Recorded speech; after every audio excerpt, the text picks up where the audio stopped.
Hello friends, कैसे हैं आप लोग। आप सभी का मेरे यूट्यूब चैनल पे बहुत बहुत स्वागत है। अगर आप लोग मेरी वीडियोस देखते हैं तो उसको अगर आपको पसंद आती है तो लाइक के साथ साथ अगर आप लोग नए सब्सक्राइबर हैं तो उसको सब्सक्राइब जरूर करिए।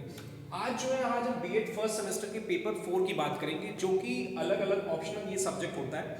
तो ये जो इसकी मार्किंग होती है ये 40, इसकी जो मार्किंग होती है ये 40 प्लस 10 होती है, यानी कि 10 मार्क्स जो होते हैं वो आपके इंटरनल होते हैं और 40 मार्क्स जो होते हैं एक्सटर्नल होते हैं, जो क्वेश्चन पेपर आप लोग को एलयू से मिलते हैं। तो इसमें जो देखना है हर जो है किसी का जो है इनोवेशन इन एजुकेशन होगा और ऑप्शनल है। इसमें और भी जो ऑप्शनल सब्जेक्ट हैं उनकी मैं बात नहीं कर रहा हूँ, मैं सिर्फ फर्स्ट सेमेस्टर के पेपर 4 की बात कर रहा हूँ। जिन जिन बच्चों ने इनोवेशन इन एजुकेशन लिया है, जिसको हिंदी में बोलते हैं शिक्षा में नवाचार। शिक्षा में नवाचार का मतलब है कि जो नई नई टेक्निक्स हैं, जो हम एजुकेशन में नई नई टेक्निक्स बच्चों को पढ़ाने के लिए यूज करते हैं, उसके ऊपर ये इन्होंने पेपर बनाया है। तो सबसे पहले हम बात करते हैं, जैसा कि आप लोगों ने मेरे प्रीवियस वीडियोस देखे होंगे, पेपर 1 देखा, पेपर 2 देखा, पेपर 3 भी देखा।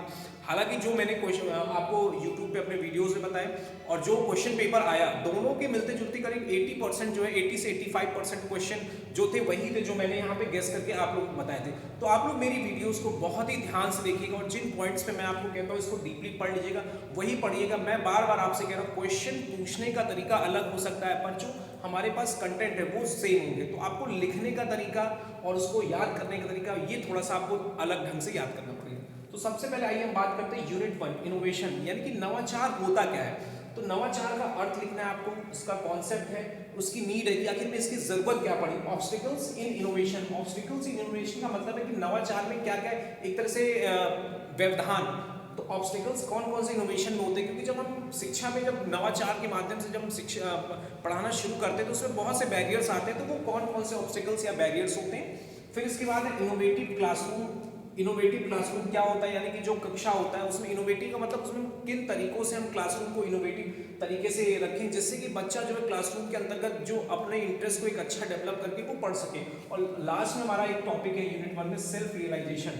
सेल्फ रियलाइजेशन क्या होता है, इसकी क्या नीड है, इन सबको अच्छे से आप पढ़िएगा। तो आपने ये देखा यूनिट 1 जो हमारा बेसिकली है वो इनोवेशन, जो हमारा यूनिट 1 है वो नवाचार को ही कवर कर रहा है। नवाचार का अर्थ, व्याख्या और उसकी नीड क्यों पड़ती है, उसका कॉन्सेप्ट क्या, ऑब्जेक्टिव क्या है। तो ये आपने देखा यूनिट 1 सिर्फ और सिर्फ इनोवेशन पे बेस्ड है। फिर इसी क्रम में हम लोग आते हैं यूनिट 2 में। यूनिट 2 जो है हमारा इनोवेटिव एक्सपेरिमेंट। तो इनोवेटिव एक्सपेरिमेंट क्या होता है, इसके अंदर innovative approaches of inclusive education, समावेशी शिक्षा में इनोवेटिव अप्रोचेस क्या क्या है उनके बारे में। और एजुकेशन राइट्स, ईडीयू राइट्स का मतलब जो हमारे पास एजुकेशन राइट्स हमें मिले हैं वो क्या है, इनके बारे में थोड़ा सा डीपली पढ़िएगा। और ये घुमा फिरा के अगर क्वेश्चन पूछने का तरीका अलग हो सकता है, बट जो उनके कंटेंट्स है ये इनके ऊपर ही आपको लिखना है। फिर यूनिट 3 में जो हम आते हैं, यूनिट 3 में फिर देखिए इसमें है लर्निंग स्ट्रेटजीज, यानी कि लर्निंग स्ट्रेटजीज क्या होती हैं और इनमें अलग अलग टाइप्स में, जैसे कि अभी ये देखिए मैपिंग इन्होंने दे रखा है। मैपिंग क्या होता है, पीयर टीचिंग क्या होती है, मल्टी डिसिप्लिनरी अप्रोच क्या होता है। ये अलग अलग स्ट्रेटजीज हैं जो लर्निंग में यूज करते हैं। तो बेसिकली आपसे 3 से 4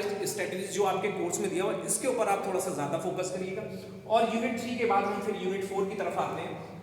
यूनिट 4 जो हमारा है EDU-SET क्या होता है, ठीक है, एजुकेशन सैटेलाइट इसको बोलते हैं। तो एजुकेशन सैटेलाइट क्या होता है, इसकी क्या नीड है और इसका क्या ऑब्जेक्टिव है, एडुसेट जो बोलते हैं। इसके बाद हमारा इंटरनेट से हर कोई वाकिफ है, छोटे बच्चे से लेकर बड़े तक इंटरनेट जानते हैं। इंटरनेट क्या होता है, इंटरनेट के क्या यूजेस हैं और इंटरनेट किन किन क्षेत्रों में यूज हो रहा है। तो बेसिकली इंटरनेट का यूज तो आजकल हर जगह हो रहा है। तो इसके बारे में कॉमन सा इसकी नीड, ऑब्जेक्टिव और इसका क्या अर्थ है आपको ये पढ़ना है। फिर इसके बाद tele conferencing, tele conference call हम लोग बहुत करते हैं तो उसी से रिलेटेड है टेली कॉन्फ्रेंसिंग। तो टेली कॉन्फ्रेंसिंग का क्या अर्थ है, इसकी क्या नीड है और उनकी क्या ऑब्जेक्टिव्स है, मेरिट्स एंड डिमेरिट्स। फिर इसके बाद आते हैं 3D लर्निंग, 3 डायमेंशनल लर्निंग क्या होती है, 3D अधिगम क्या होता है। तो इनके भी यानी कि इनका जो है मीनिंग, इसके यानी कि जो मीनिंग हो गया, ऑब्जेक्टिव हो गए और इसके बाद नीड, इनकी क्या आवश्यकता है, नीड के बाद merits and demerits, merits and demerits. और इसके बाद ई लर्निंग सेम है, ई लर्निंग में meaning, objective, need, merits, demerit. E learning in education, e learning का एजुकेशन में क्या योगदान है, उनकी क्या ऑब्जेक्टिव है, इन नीड्स के बारे में। तो आपने ये देखा कि इनोवेशन इन एजुकेशन जो 40 मार्क्स का पेपर आएगा उनमें से 4 यूनिट्स में से आपको छोटे छोटे टॉपिक्स को तैयार करना। बेसिकली इनका फोकस इनोवेशन पे ही है, इनोवेशन एजुकेशन और दोनों को रिलेट करके इन्होंने पूछा है।